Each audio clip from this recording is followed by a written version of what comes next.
Hello, my name is Bisanti. I'm Vice President of the Brantford-Brant Chamber of Commerce and your host for this series of fireside chats with the federal candidates.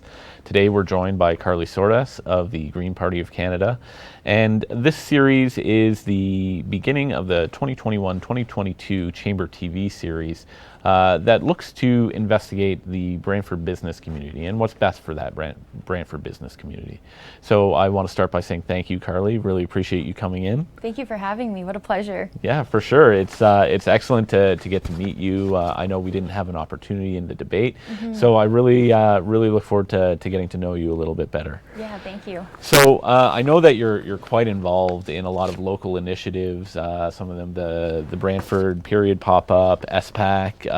What's it been like? What are some of the rewarding takeaways working with a lot of these local initiatives? Yeah, for me, the biggest takeaway is building the connection and building our community connection. I have a business, Cars Natural Creations, where I try and use the business to connect with our community and see what needs we need and what we need more of. And so connecting with the Brantford Period Pop-Up has been an amazing eye-opener to menstrual products that are needed in the community. SPAC is the Environment Sustainability Policy Advisory Committee, and the biggest takeaway from that is understanding the policies that are needed to put in place. Being young and stepping up into more of a municipality role with making policies, you see a lot of legwork that goes on behind the scenes. So being able to communicate these policies with our community is very rewarding. So everything that I work on and all of my community initiatives are different ways that I can help support our community, or at least understand what more needs to be done and how we can head into that direction. Excellent. Yeah, it's fun. So the leap then into the role of a federal election candidate is not one to be taken lightly, for sure. Yeah. Given the responsibility of representing a riding that's so diverse, there's over 160,000 people in this riding, people in urban settings like Brantford and Paris and some of the communities in the county. You've got a lot of rural people in this riding, as well as the Six Nations and the Mississaugas of the First Credit that you're representing. What motivated you to run, and why now, and why the Green Party?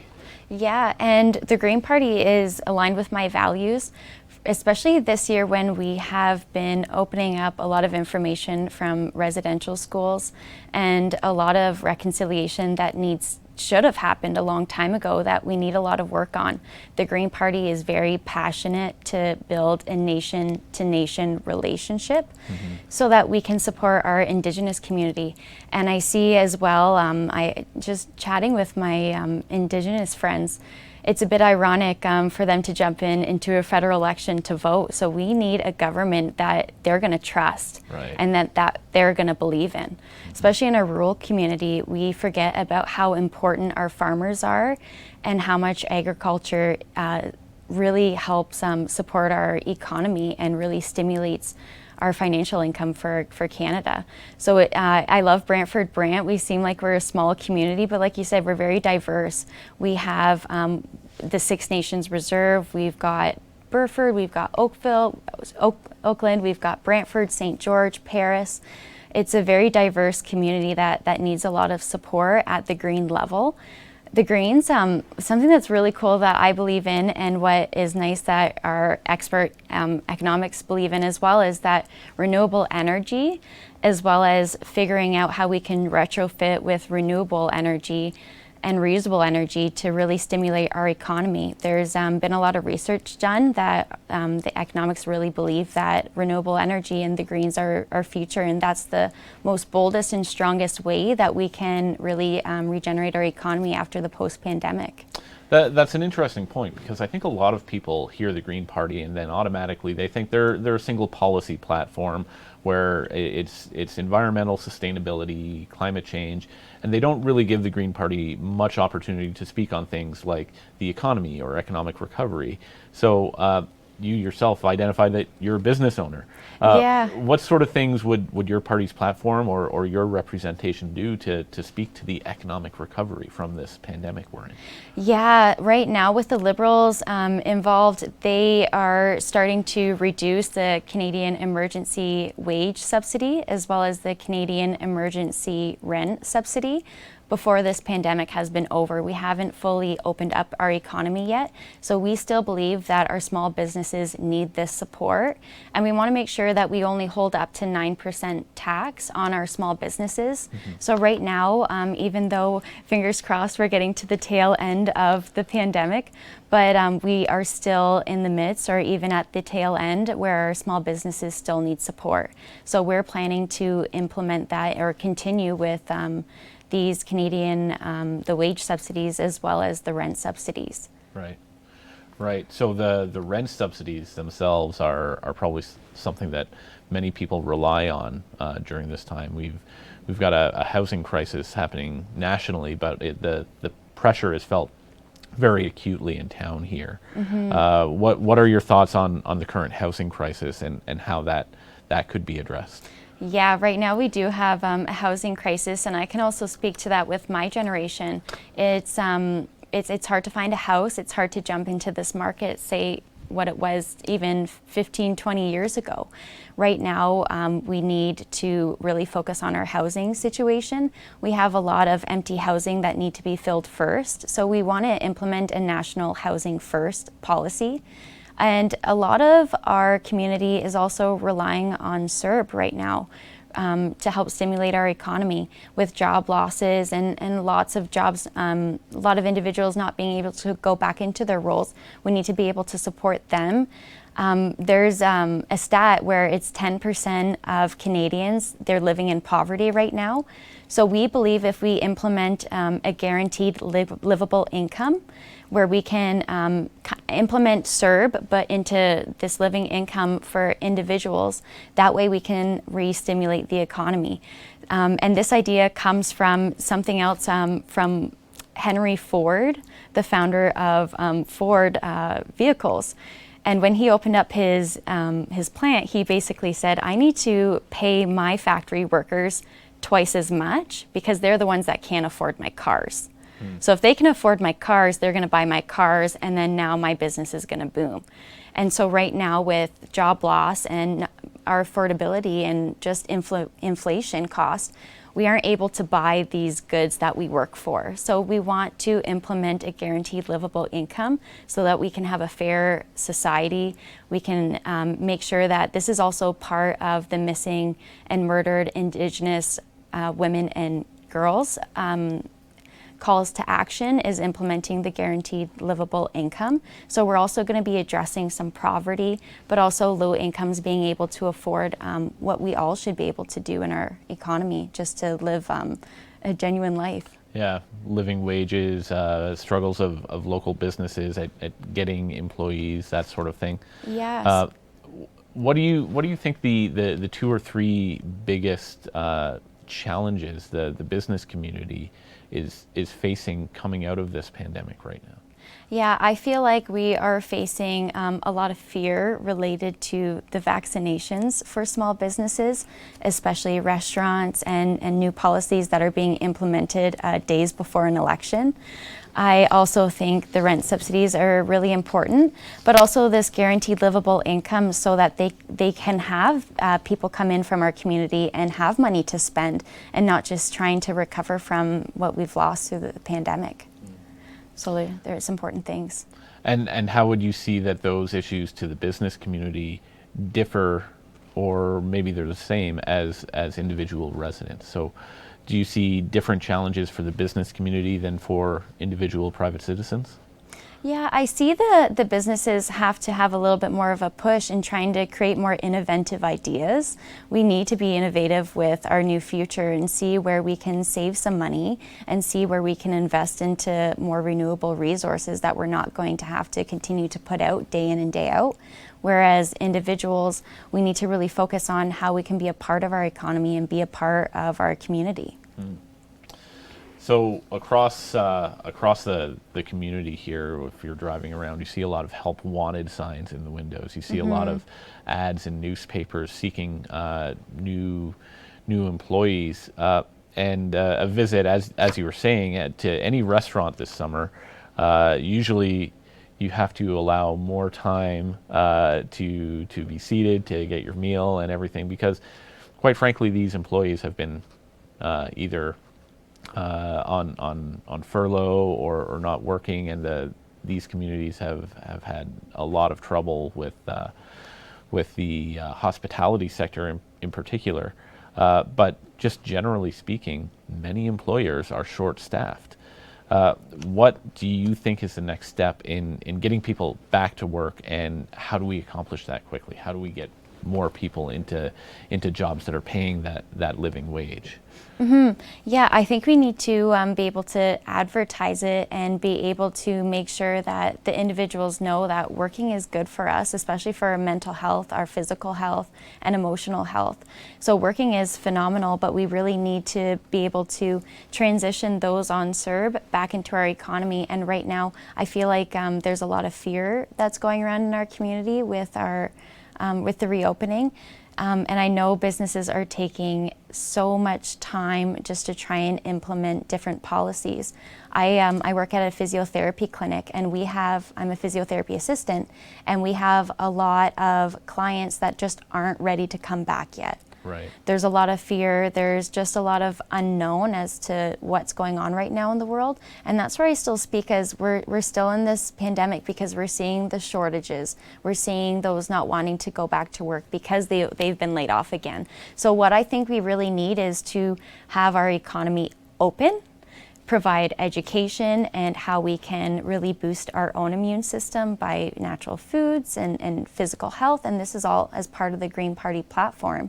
And really opening our economy without making things mandatory, like vaccinations for people to go in and out of buildings, but making sure that we're putting our health first, but also implementing what we've been doing this whole pandemic, making sure that our science is non-negotiable, that we're following our guidelines that are being set out, but also making sure that people are able to go back into our economy. So I think right now it's a touchy question to answer. Sure. Because I'm seeing it at my workplace as well, and we're trying everything that we can.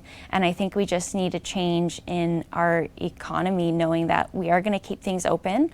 There's not going to be that unknown or fear that we're going to close down again. But how are we going to keep Canadians safe, that are vaccinated or unvaccinated? We don't want to create this two-tiered society that we're experiencing right now, especially when we're trying to implement these ideas that not too many people are okay with, but also making sure we're all safe. And right. I think that's everyone's first thought is, okay, is this safe or is this not safe? Right. So how can we make this work together to keep businesses open and get people back out working?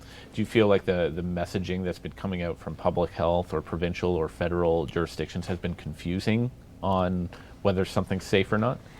I think that the trust isn't there.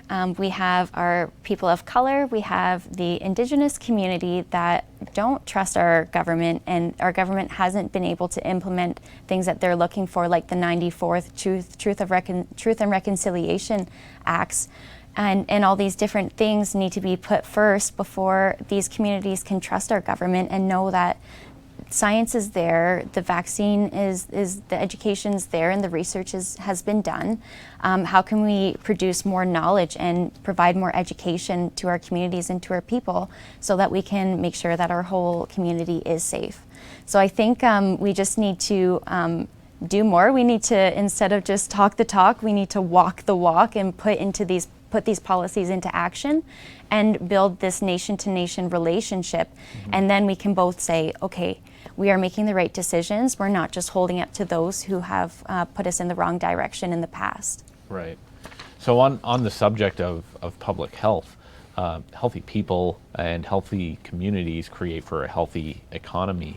Something that Brantford specifically has experienced over the past couple of years, and one of the key things that the Chamber of Commerce has sort of focused in on, is the opioid epidemic. there are many people struggling with addiction. There are many people in our community that are this is their life. They're struggling. It's a life and death struggle with them. What steps would you take to try and address the local opioid epidemic as well as the more national opioid epidemic? Yeah, this is huge, and to the Green Party, this is a crisis, and I'm proud to be representing the Green Party in realizing that this is a public health crisis, and this isn't something for people to be criminalized about. We need to really take action and get help as soon as we can, and the Green Party's plan is to decriminalize the usage of the opioid crisis, but also being able to implement a national safe supply program. And that way we can have professionals, we can have health experts really help educate and administer and help wean off the opioid crisis. And I see the huge effect as well in hospitals. We can overwhelm our hospitals with overdoses. We are also dealing with people. Each person that dies from an opioid crisis is a person, and it is a person that needed help that the system wasn't able to give them. So how can we change our system, because the system's not working right now.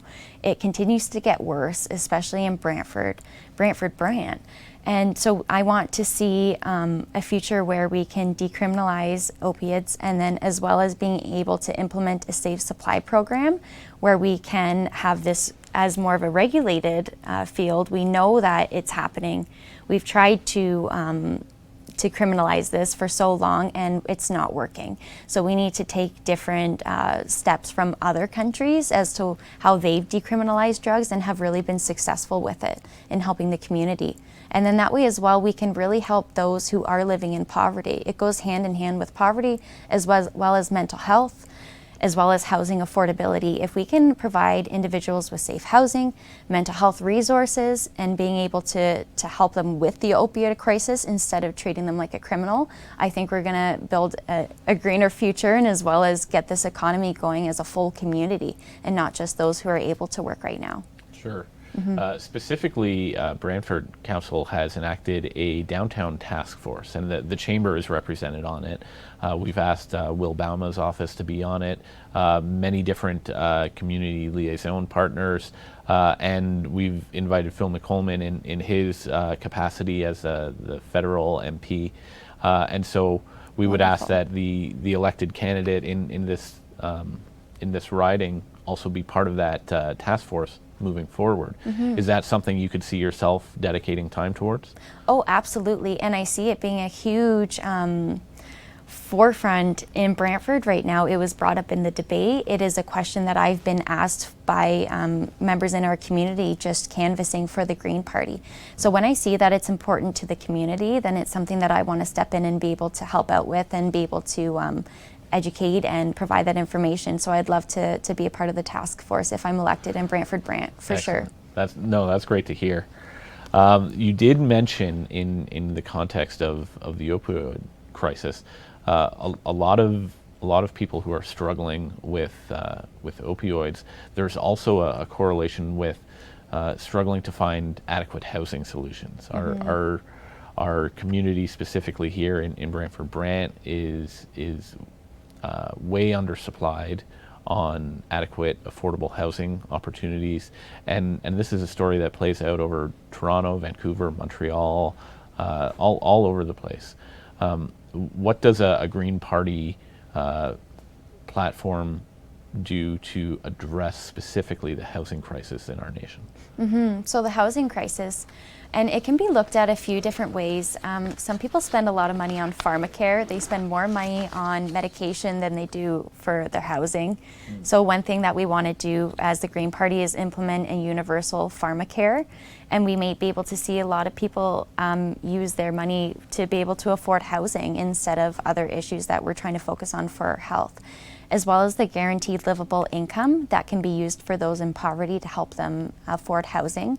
But something a part of the Green Party platform that they want to focus on housing first is buildings that are empty, they should be used first, as well as focusing on community housing and more supportive housing in our community. Those are their first priorities for the housing for those who are in poverty. Interesting. So can you expand on the on using the empty buildings first? What does that look like? Yeah, so if there's buildings that are currently empty and they're being put up for rent, we want to implement a tax associated with it. So then that way we're focusing on using the housings that we have first. So it's more of a national strategy that we can have those buildings as a housing first policy. Okay, yeah. Interesting. Another key issue in our region is, and nationally even, is declining birth rates. For whatever reason, people seem to be having less and less kids, one generation to the next. Yes. And so even looking historically, Canada has always grown through immigration. What's your party's plan towards immigration in Canada, and how does that affect Brantford-Brant locally? Yeah, so we believe Canada is a multicultural nation. Yep. Everybody who was not in our territory of Turtle Island is a settler, so we know that we survive on immigration. And for our farming, our migrant workers are extremely important to us, and we need to make sure that there's no burden in the administrative cost for the foreign temporary working program. Mm-hmm. So we do want to make sure that we can stimulate more migrant workers coming into our economy and into our nation, as well as making sure that we can have a just transition for immigrants to enter Canada, and making sure that the jobs that we have here are needed first. So if somebody wants to immigrate over to Canada, we have lots of jobs that are open, and focusing on those jobs first and how they can benefit and be a part of our prosperous community. Do you see federally funded infrastructure as part of that job creation plan? Yes. Yeah. So I know locally there's a lot of opportunity to get into provincial infrastructure with the highway, and maybe airports are another provincial jurisdiction. What sort of federal infrastructure spending or cost sharing would the Green Party consider doing to stimulate jobs and bring more workers in, even temporary foreign workers? Like what sort of things on the infrastructure side sort of strike your fancy? Mm-hmm. One of the main things, especially in the Ontario Chamber of Commerce as well as the Green Party, that we have aligned is that we really want to electrify our transport system. It is something that's really important, and it's been on our platform for a while now, and it's finally coming to the forefront now that we are in a climate crisis. Right. So we need to become carbon neutral by 2050. Okay, so that's a little ways away, but it is coming up. 2020 came up really quick. Yeah. Now we're in 2021. Wow. So we want to make sure that we can electrify our transport system by 2050, but also implement a coast-to-coast national grid program for renewable energy. So we know that fossil fuels are in the past. We want to be innovative and use what we have with technology that's advanced so much over time to create renewable energy, 100% renewable energy across Canada, and not just within Ontario as a province. Mm-hmm. We want to make sure that each province has that. So the jobs that are available in a green platform is abundant. We have multiple jobs that are needed to transition from fossil fuels to renewable energy. So we have jobs that are going to be needed, whether they're coming from migrant workers or coming from those in our community or those who are working in the fossil fuel section. We can make an easy, just transition into renewable energy and make sure that that money is being used for other infrastructure as well, like our electrifying our transport system. Excellent. I personally have my eyes set on electric vehicles. as something that's really going to be a game changer here. But the infrastructure that goes along with that is incredibly complex. And then you have to look at smart grids, because you can't all be charging your car at the same time. And then all of a sudden you have all these vehicles on the road, and you have limited range without the proper infrastructure in place, right? So I think we're at a really interesting time in history when we start to see a whole new way of developing transportation infrastructure. And it's exciting to hear what the Green Party plan is. I think your platform that was just released last week is even calling for a net negative carbon footprint by 2050. Yeah, we're ambitious and we're ready. Yeah. Our plan is bold and it's strong, and I believe over the last few years we've really needed a champion in climate crisis. But how are we going to focus on our economy as well as focus on our climate? And I think there's this saying, if not now, then when? We are all speaking up about climate change. This is a whole world issue. So if not now, then when are we going to have the Green Party being represented as a majority government? Or when are we going to be able to elect more Green MPs to help hold the House of Commons accountable for these decisions? So that's where I'm really passionate, just to make sure that we are getting this work done.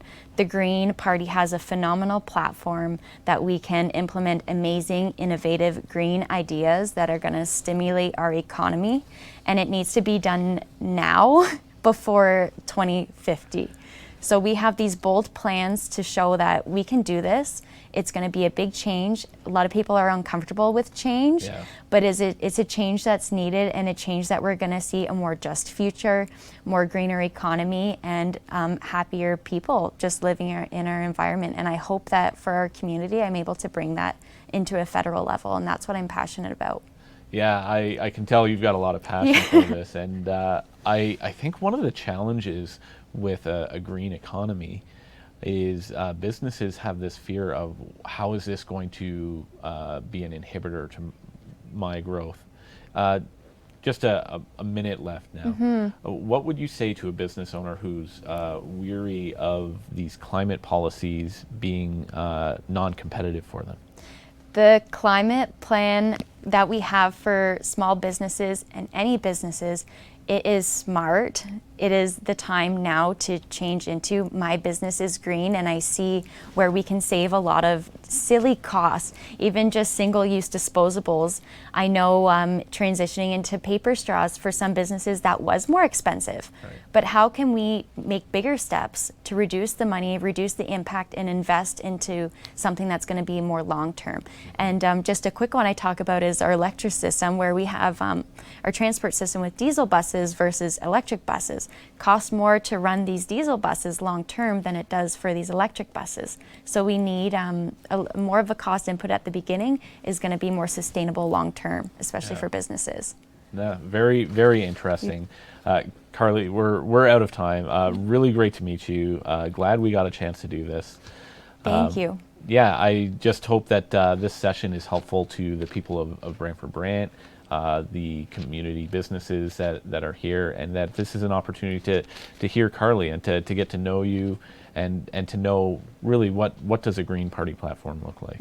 We're out in the community up until the election, running walks. We're going to be doing cigarette butt cleanups as well, just to really show that we're in it for the long run, and meet the candidate Zoom meetings as well online. So a lot of opportunity for the community to reach out and connect, get to know me as a person and what we're doing in our community. That's awesome. Thank you so much, Karleigh. Really great to meet you. Yeah, lovely. Thanks for having me.